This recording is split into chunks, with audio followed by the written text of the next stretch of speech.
The truth about the fallout between Garnacho and Amorim revealed. What really went down with Rashford?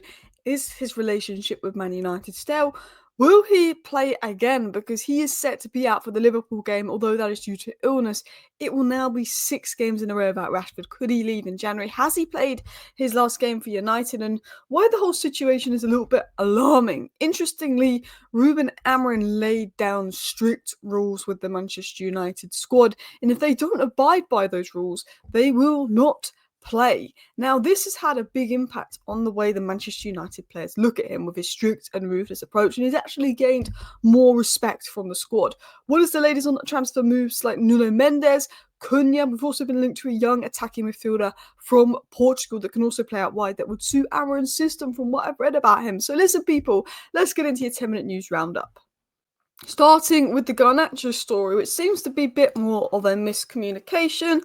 I'm assuming that this maybe was briefed from Garnacho's side, however.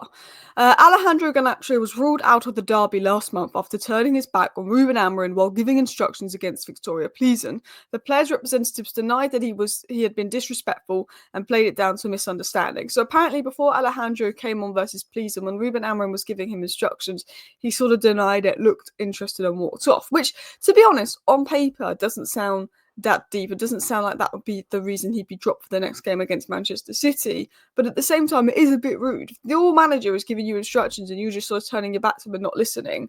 You know, that is quite rude and that's quite disrespectful, because that's suggesting that you're going to do what you're going to do and actually not follow the coach's orders. And the coach's orders is really important. So Ruben Amorim was very strict and dropped Garnacho for the next game against Manchester City because of that. Some people think there's maybe more to it, or maybe Ruben Amorim is just really strict and maybe use that to send a message to Garnacho, because Garnacho is a good young player who's not been at his best lately. But one of the concerns around Garnacho is he's had a few disciplinary issues with Ten Hag having to drop him in pre-season for being late, and maybe Ruben Amorim is just telling Garnacho for his own good, you're not untouchable. If you do this and you do that, I will drop you. Because I think actually that would be quite good for Garnacho to know that he's got to work really hard to get back in the side. He's not untouchable. And I think Ruben Amorim dropping Garnacho for that shows to any players, if you disrespect me or you don't listen to my instructions, I will also drop you. Like, you've got to listen to me. I'm in charge. I think it's a strict message. Now, Garnacho said it was completely a misunderstanding. He wasn't looking to be disrespectful or anything like that. And obviously the situation has been sorted out with Ruben Amorim and Garnacho. He's back playing, although he hasn't started a game in our last 5 or 6 games. He is back playing. There is definitely question marks around Garnacho and if he's a long-term fit for the system under Ruben Amorim, just because he's more of a winger than a wide 10. But we can talk about that another day. We've spoken about it before. Let's talk about sort of what's come out in regards to the Marcus Rashford situation. It was said that Marcus Rashford is known to feel that he does not behave differently from other Premier League footballers, but faces much more scrutiny of his Premier League life. And this, whether you like Rashford or not, this bit is true. Jack Grealish goes out drinking all the time, passing all the time, crashes his car, and he's perceived so differently. Carl Walker goes out all the time, goes to sex parties. He was reportedly going to some of Benjamin Mendy's dodgy parties, and he goes out the time drinking this and that, not a bit about it. I know from people in Manchester that Phil Foden goes to the club just as much as Marcus Rashford, not a word about it. Obviously, when Manchester City have been winning all these titles and Man United have been crap, of course, it's going to be different. But what I'm saying is, Marcus Rashford isn't the only player in football that goes out. And if you think that, you're very silly. The problem with Marcus Rashford is when he's in the form that he's in, when he's going out a lot, not a good look. I mean, Grealish hasn't been good at Manchester City, but he's sort of been covered up by the fact that they've won trophies. When Marcus Rashford's been poor for 18 months and he is the face of Manchester United, which is the biggest club in England, he's going to get 10 times more stick. Because if you play for Man United and your name is as big as Marcus Rashford at Man United and you haven't been playing well and you do something like going out, he's going to get way more stick for it. And he shouldn't, when he's been warned about going out, he shouldn't be going out. But I do agree to the extent that, we look at the Manchester City players going out, not a word about them. I'm sure Arsenal and Chelsea also have players that go out. Now, it was said that Ruben Amorim's treatment of Rashford aligned with those above him in Serb, Dave Brailsford, Barada and Wilcox.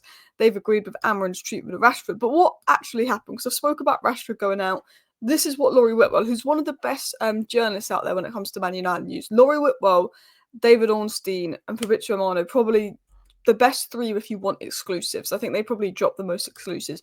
Works at The Athletic. Definitely go check out the full story. Very good journalist. He said this.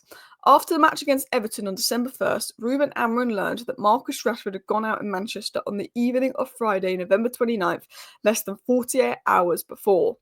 Now, interestingly, Marcus Rashford scored 2 goals and had a really good game versus Everton, but he did go out 48 hours before a match, which probably isn't the best thing. If he goes out the night before a match, that's an absolute disgrace.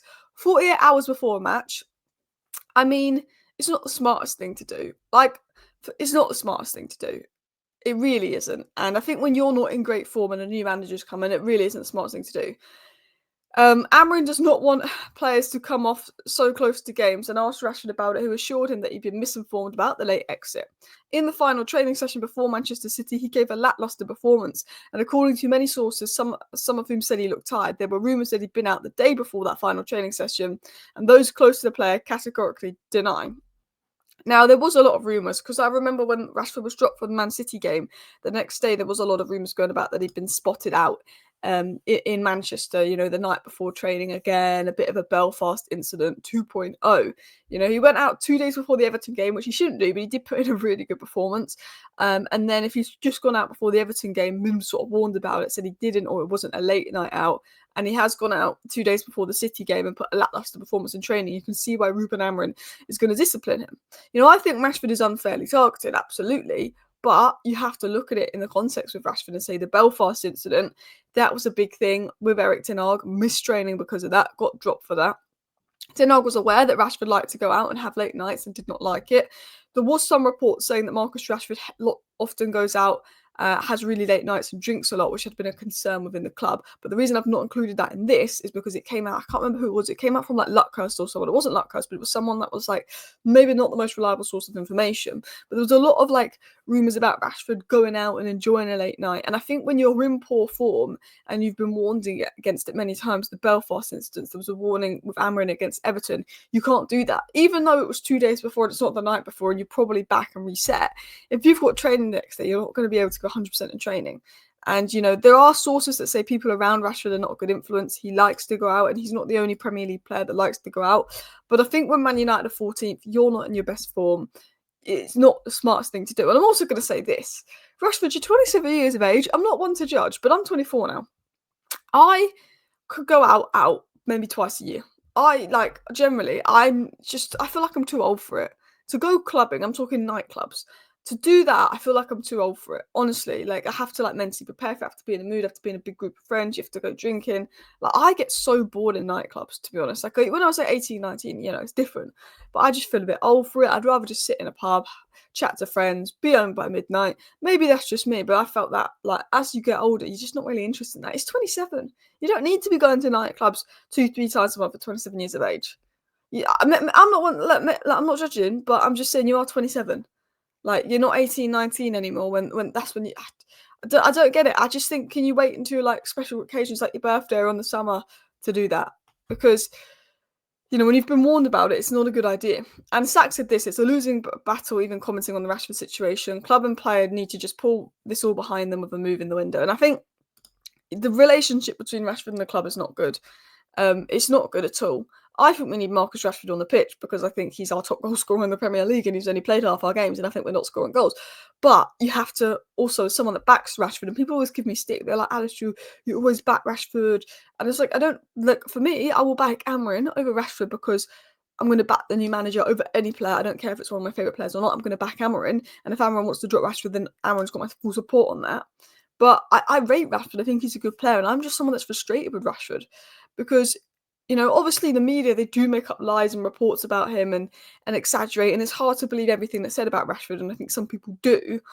I'm frustrated with him because he just doesn't look 100% there on the pitch. And if he's been warned about going out and doing it again, it's a bit annoying. He's allowed a life. He's allowed to go out.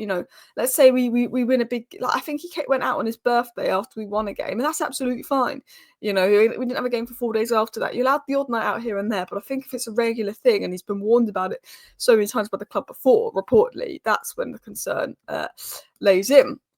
Also, Amorim was sort of laying down some rules as well. The players realise that Amorim is strict and no nonsense. It doesn't matter how important you are, he will drop you. Rashford seen as one of the most important players, he's dropped them. You know, it doesn't matter how important you are. Garnacho was seen as untouchable in August, dropped. It was untouchable until 10 dropped. In the Rashford case, he kept him out for a while because he wasn't giving enough in training. He's saying if you don't give enough in training, you will be out for a while. Amorim is gaining respect from the dressing room as they now understand if they walk away from him or talk back, he may drop them. If they don't give 100% in training, they may drop them. This has sent a clear message to the Man United players that they must give everything to play. It's not just about talent, it's about work rate, attitude. And as Amorim said, it's about what you do off the pitch. I'm watching everything. And if you don't follow my rules, you won't play. It's sort of Amorim's way. Amorim has laid down his rules, his high expectation, respect, work hard. If you do not follow them, you will not play, is what Amorim is saying.